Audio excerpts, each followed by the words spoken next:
श्री स्वामी समर्थ सर्वांना तुमचं आपल्या यूट्यूब चॅनेलवरती स्वागत आहे। आजचा दिवस तुम्हाला सुखाचा आनंदाचा जावो ही स्वामींचरणी प्रार्थना असे म्हणून आजच्या व्हिडिओला आपण सुरुवात करूया। तर आज आहे 30 जुलै आणि गेल्या 25 जुलै रोजी आषाढी एकादशीपासून अत्यंत पवित्र असं चातुर्मासाला सुरुवात झालेली आहे।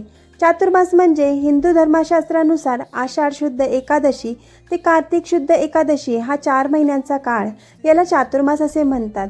चातुर्मास म्हणजेच एकूण 4 महिने। या 4 महिन्यात श्रावण, भाद्रपद आणि अश्विन यांसारखे महत्त्वाचे महिने येतात। या महिन्यांमध्ये नागपंचमी, रक्षाबंधन, श्रीकृष्ण जन्माष्टमी, गणेश उत्सव आणि नवरात्र यांसारखे अनेक सण साजरे केले जातात। या चातुर्मासाच्या 4 महिन्यात निसर्गात जसे बदल होतात तसेच आपल्या शरीरात आणि मनात सुद्धा सकारात्मक बदल घडवून आणण्यासाठी आपल्या ऋषीमुनींनी काही नियमांची आणि व्रतांची आखणी केली आहे। आणि सर्वसामान्य लोक या चातुर्मासात एखादे व्रत करतात तर काही नियमसुद्धा पाळतात। या काळात हिंदू धर्मात अनेक व्रत उपासना सुद्धा केल्या जातात। या काळात हिंदू धर्मात वर्णिलेल्या संस्कारांपैकी यज्ञ, पवित्र संस्कार, मुंज, विवाह, दीक्षाग्रहण, यज्ञ, गृह प्रवेश, गोदान इत्यादी शुभकर्म किंवा शुभकार्य केली जात नाहीत। आज या व्हिडिओमध्ये मी तुम्हाला अशा 21 नियमाबद्दल सांगणार आहे। या चातुर्मासात या 21 नियमांपैकी एक नियम तुम्हाला अवश्य पाळायचा आहे।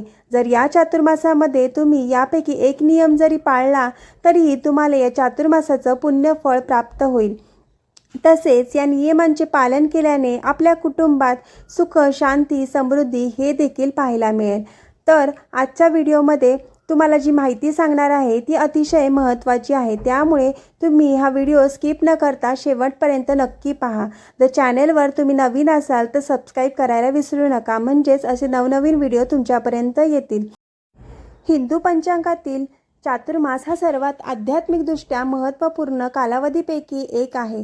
4 पवित्र महिने चालणारा हा काळ प्रार्थना, उपवास, आत्मशिस्त आणि आध्यात्मिक वाढीसाठी समर्पित असतो। या चातुर्मासात प्रामाणिक उपासना आणि तपश्चर्येचे प्रचंड आशीर्वाद आणि पुण्य प्राप्त होऊ शकते। यंदा 2026 मध्ये चातुर्मास हा 25 जुलै रोजी सुरू झालेला आहे आणि 20 नोव्हेंबर रोजी प्रबोधिनी एकादशी म्हणजे देवउठणी एकादशीला समाप्त होणार आहे। चातुर्मास या शब्दाचा अर्थ असा आहे 4 महिने। हिंदू धर्मशास्त्रानुसार देवशनी एकादशीला भगवान विष्णू योगनिद्रा नावाच्या वैचिक निद्रेच्या अवस्थेत प्रवेश करतात। या काळात भगवान शिव विश्वांच्या कार्यावर देखरेख करतात असे मानले जाते। देवउठणी एकादशीला भगवान विष्णू जागृत होतात, जी चातुर्मासाची समाप्ती दर्शवते। आणि म्हणून आपल्याला या चातुर्मासामध्ये काही नियम जे आहेत ते पाळायचे असतात, म्हणजेच काही छोट्या सेवा आहेत ज्या आपल्याला करायच्या असतात, जेणेकरून याचा आपल्याला अनंत पटीने फळ प्राप्त होते। आता यातला पहिला नियम असा आहे की या चातुर्मासामध्ये दररोज 4 महिने तुळशीसमोर हळदीने स्वस्तिक काढावं आणि तुळशीची नियमितपणे पूजा करून तुळशीसमोर तुपाचा दिवा लावावा, कारण विष्णूंना तुळस ही अत्यंत प्रिय आहे। तर या 4 महिन्यामध्ये आपण दररोज तुळशीची पूजा केली तर आपल्या घरात सुख, शांती आणि समृद्धी नांदते, घरातील दरिद्रताही दूर होते। पुढचा नियम म्हणजे या चातुर्मासामध्ये दररोज महादेवाच्या मंदिरात जाऊन महादेवाच्या पिंडीवर दुधाने अभिषेक अवश्य करावा। जर नियमितपणे महादेवाच्या मंदिरात जाणं शक्य नसेल तर आपल्या देवघरामध्ये शिवलिंग असेल तर त्यावरती तुम्ही दुधाने अभिषेक केला तरीही चालतो। तसेच पुढचा नियम आहे या 4 महिन्यात कोणत्याही प्रकारचा द्वेष, राग न करता शांत राहावं। या चातुर्मासामध्ये काही लोक फक्त एकच वेळ जेवण करतात। जर तुम्हाला शक्य असेल तर तो नियम देखील तुम्ही पाळू शकता। तसेच या 4 महिन्यामध्ये अनेक जण तामसिक भोजनाचा त्याग करतात। तामसिक भोजन म्हणजे कांदा, लसूण हा 4 महिने पूर्णपणे वर्ज्य करतात। पुढचा नियम म्हणजे या चातुर्मासात उपवास, तप, जप, पवित्र नद्यांमध्ये स्नान, दान न करणे, पानांवर भोजन न करणे हे अत्यंत फलदायी मानले जाते। या महिन्यात धार्मिक कार्य केल्याने विशेष फळ प्राप्त होते आणि भगवान नारायणांची कृपा ही सदैव आपल्या कुटुंबावर आणि आपल्यावरती राहते। पुढचा नियम म्हणजे या चातुर्मासाच्या महिन्यात भगवान विष्णू आणि माता लक्ष्मी, भगवान शिव, माता पार्वती, श्रीकृष्ण, राधा, रुक्मिणी, पितृदेव भगवान गणेश यांची सकाळ संध्याकाळ पूजा अवश्य करावी, ते जास्त लाभदायक मानले जाते। पुढचा नियम म्हणजे या चातुर्मासात दान करणे हे विशेष फलदायी मानले जाते. या महिन्यात दान करणे जीवन संरक्षण आरोग्यासाठी खूपच फायदेशीर मानले जाते. तसेच या पवित्र काळात पितरांसाठी पिंडदान करणे हे उत्तम मानले जाते.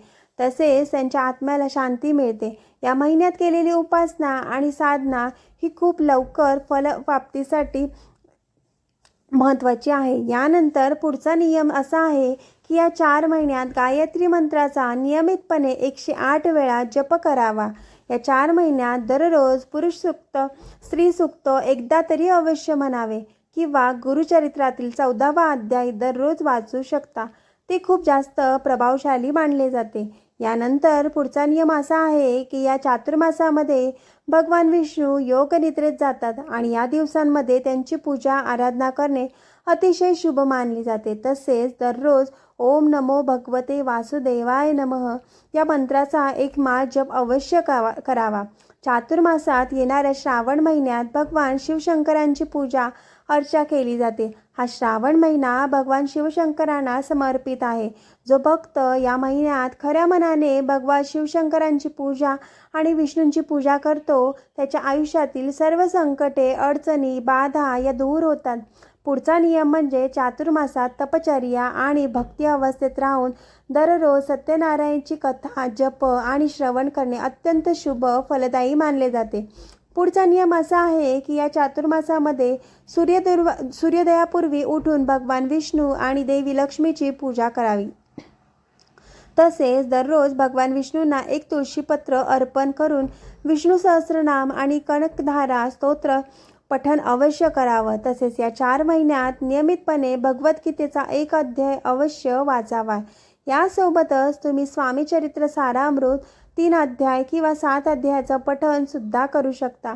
3 अध्याय आणि किंवा 7 अध्याय म्हणजे नियमितपणे 3 अध्याय किंवा 7 अध्याय पठण तुम्ही करू शकता. त्याचबरोबर या चातुर्मासामध्ये दररोज महादेवाच्या मंदिरात जाऊन शिवपिंडीवर 11, 21 किंवा 108 बेलपत्र व्हावे. यामुळे भगवान शिवशंकर यांची कृपा आशीर्वाद हा प्राप्त होतो. तसेच महादेवाच्या पिंडीवर पांढरे फूलसुद्धा अर्पण करावे. पुढचा नियम म्हणजे या 4 महिन्यात दररोज आपल्या देवघरात तुपाचा दिवा अवश्य लावावा. जो दिवा आपण देवघरामध्ये नियमितपणे तेलाचा लावतो तोच दिवा जर 4 महिने आपल्या घरात तुपाचा लावला तर ते खूप जास्त शुभ मानलं जातं. या चातुर्मासातील 4 महिन्यात दररोज नियमितपणे घरातील देवांना नैवेद्य दाखवावा. त्यासोबतच दररोज गाईला घास घालावा. गाईला गूळ आणि चपाती अवश्य खाऊ घालावी. पुढचा नियम म्हणजे या चातुर्मासातील या 4 महिन्यात विद्यार्थ्यांनी दररोज गणपती अथर्वशीर्ष पठण करावं. यामुळे मुलांना उत्तम आरोग्य, बुद्धी प्राप्त होते. मुलांची प्रत्येक क्षेत्रात प्रगती होते.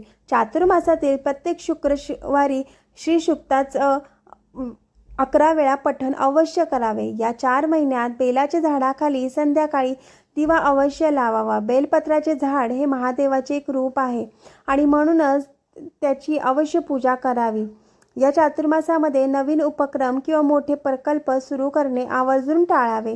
विवाहगृह, प्रवेश, मुंडन समारंभ यांसारखे शुभविधी चुकूनही या महिन्यात करू नये. तामसिक पदार्थाचे सेवन आणि चैनीच्या सवयी आवर्जून टाळाव्या. खोटे बोलणे, एखाद्या व्यक्तीची फसवणूक करणे, राग करणे, नकारात्मक वर्तणूक करणे हे सुद्धा आवर्जून टाळावे. या चातुर्मासात मन, शरीर, आत्मा यांच्या शुद्धीकरणावर जास्त भर दिला जातो.